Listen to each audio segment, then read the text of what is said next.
Okay, our next guests are children's authors and visual artists, illustrators, producer, and musician. And they're here today to speak about their Kickstarter effort to fund their latest children's book, I'm Dreaming of a Brown Christmas. So please welcome to the show, Vernon Gibbs II and Stephen T. Gray. Welcome, welcome, welcome. Thanks for having us. Yes, thanks for having us. Yeah, and I remember talking to you about the first book. Give us a little update on that book. And I know we were talking about a minivan, the cool minivan and all that stuff. That's right. So I am still Cool Minivan Dad on Instagram. So that hasn't changed. Sienna has been doing us well. We just went on a trip to Williamsburg with the family, so that's been good. But as far as the book, yeah, we were talking about When Good Fruit Goes Bad, kind of our first collaborative effort between me and Steve, and it's been great. You know, it's been out since October of 2020. You know, mid-pandemic, we kind of launched this book, and we sold a little over 1,200 copies since then. I've been able to do Zoom meetings across the country, in California, in Florida, in Ohio. So the book has just been a really, a grassroots effort to get more word out about the points of the book, about eating healthy, creating less waste, and kind of knowing your value. So it's been great. And schools want you to bring this in to their schools. They want you to talk more about it because, we're supposed to, as children, we grow up and we want the machine, the food from the machine, the junk food and all that, but you have a different perspective. Talk about it. Yeah, so I think, again, the story kind of started just as a little episode that happened with my son throwing out some fruit. And I realized that there's kind of a lack of, talking about how to eat healthy and how to create less waste and how to, put the right foods in your body. You can have a candy bar every once in a while, but it can't be your main source of, source of protein or not every day. Nutrients. Not every everything day. In moderation. Everything in moderation. So that's where this story kind of stemmed from. And it's just grown to be this kind of movement to talk about how to eat healthy and how to make healthy choices. And I think it's been great because schools really embrace that. They really want to talk about that and have that more part of curriculums, which is what we're working on for the book going forward and for next year when we do more in person to really talk about how to put healthy things in your body, but also value your own body and what you're putting in it. It's important. You'll find out later on if you don't find out now, sooner or later. And you have a partner. Yeah, you have a partner, Cuzzo. Yes. Steve, how did you get involved? Wow. Well, I've been involved with this guy for his whole life. We're first cousins. Our mothers are sisters. Yeah. And I mean, we just grew up together, so I love him to death. And we have been talking forever about working together because he's just got a lot of talent, he's got a lot of great ideas, very creative. I'm a musician and an artist, and we just kick ideas off of one another, and we've been doing it for years. So finally, we settled upon something that we wanted to try to actually do. So we got ourselves together. We actually created an LLC, and we came up with an idea. We have a lot of ideas for books, but we came and settled on this one for the fruit book, and we finally got it done. We just decided that it was a good idea, a good premise, and we went for it. And the holidays are a very sentimental time of the season. Is that around that time, did that spark you to move into your second book? Well, I guess what happened was because I'm a singer, so I just happened to be singing one day, and I was singing the song White Christmas, and I just said, oh, wouldn't this be interesting if I kind of changed the lyrics around and wrote a poem about it? And for a long time, I kind of just rolling around in the back of my mind an idea to do a book based on brown and beautiful brown things. Yeah. And we talked about where the idea for the book came from. And it came from several different places. One of which is when I was younger, all of the holiday things, the Christmas movies and the animations and such, they never really represented us. Like I didn't really see brown skinned people in them, and so I kind of felt we were being left out there. And so, that just kind of always was in the back of my mind, why aren't we represented? But I have two daughters, and I took them to see a Disney movie called Tangled. Yeah. And of course, I love Disney. I'm an artist and an animator, and I love it. And so I went, and I was all excited. And I went and I sat there, and there's one scene in the movie where the protagonist, he takes Rapunzel into a bar where there's a lot of drunk men and, kind of dirty men and whatever. And he makes a comment that's something along the lines of, it smells like the color brown in here. And that just kind of, it really hurt me I was appalled that they would even allow that line to remain in. Yeah.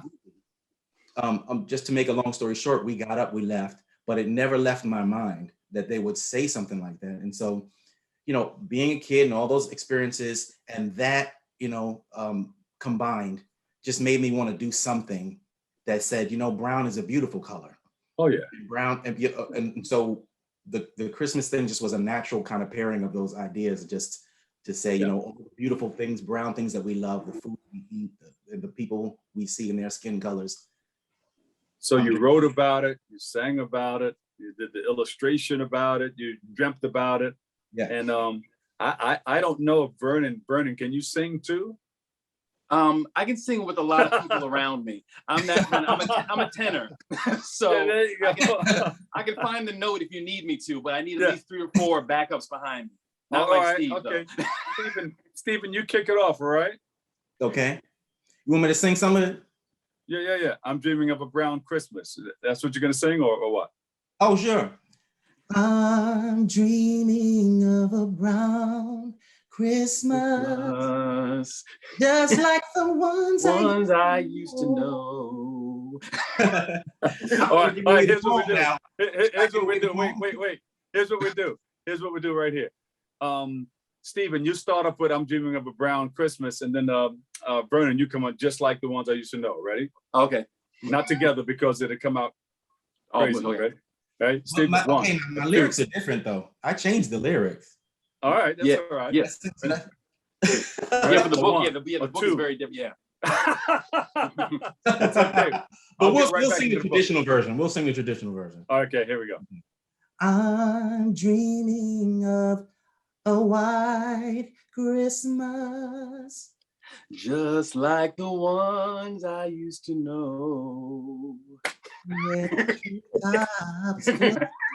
Don't get us started. The sun to hear sleigh bells in the snow.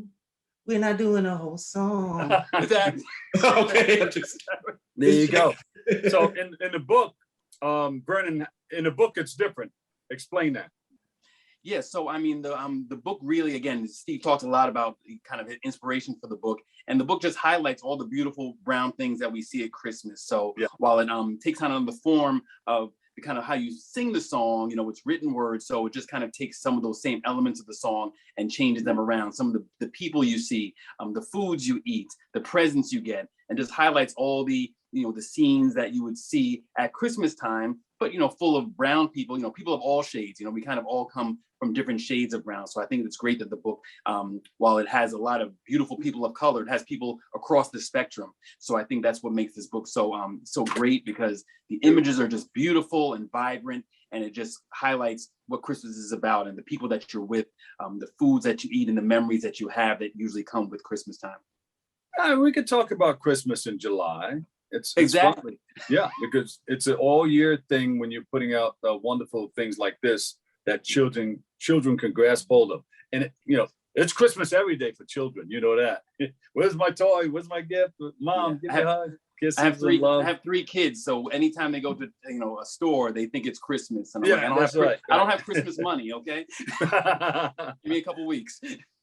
So this is wonderful. And then you have something called the Kickstarter Fund. This is going to help out. Talk about that. Vernon, you can probably start out with it. Yeah.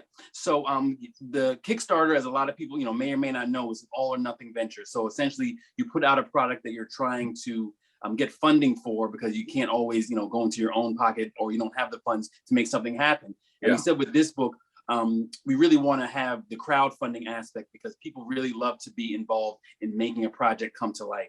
And that's what's been happening so far. We've been running it since about 2 or 3 days ago, since since June, early June, late June, we started running it. It's going to end on July 13th. So it's a pretty short Kickstarter, but that's okay. But you know what? It's a great cause, because, you know, Christmas in July is important, because if you want to get something printed, especially with the book, you need to do it really early to get it for the holidays. So that's why we're running it now. And the support has been really great. We were just named a project that Kickstarter loves, which is a tag that they give only to a handful of projects that they really see and want to get behind. So it was great to get that honor just within hours of posting it live on Kickstarter. A couple hours later, I get an email saying we picked this as a project we love. So we're really happy with the outpouring of support. And with anything like this, you need as many people to support as possible. Friends and family are great, but people that we don't know we want to buy, we want them to help pledge to have this happen. And that's how these things really get big. So we're hoping that we can get a great outpouring of support going forward. Stephen, how can people get into the book? How can they buy it?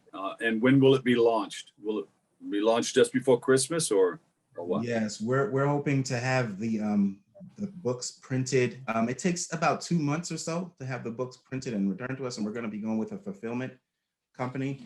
We're looking at probably Amazon, but we have a couple of others that we haven't tied it down yet, but we're looking at Amazon, so that you'll probably be able to get it through Amazon, and probably other book retailers as well. Sounds good. Yeah. And is there a website? What website can we go to find out all about all the wonderful things that you guys are doing? Illustration, publishing, the books, and everything that you're doing. We're doing a little bit of it all. We're doing, again, animation. We're working on some original music around the book. We've been working with Bullion, the foundation, to really help us market this and connect us with you, which has been amazing.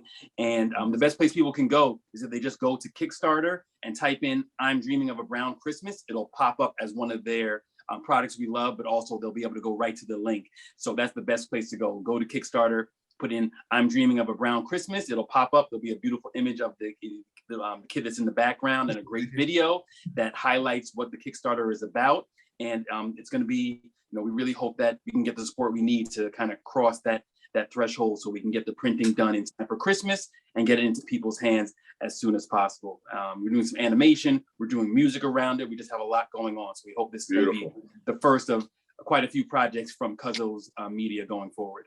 There you go. Well, thank you guys for stopping by. And, you're family now. So you're always welcome to stop in and break some bread with us and give our love to the Bullion Foundation, Sonia DaCosta and the crew. Okay. Of course. Thank you. We've got to take a break. You guys involved in sports? You watching the games and everything? The playoffs? Because Bobby C is up next. He's on deck with the latest in the world of sports. Next on Open.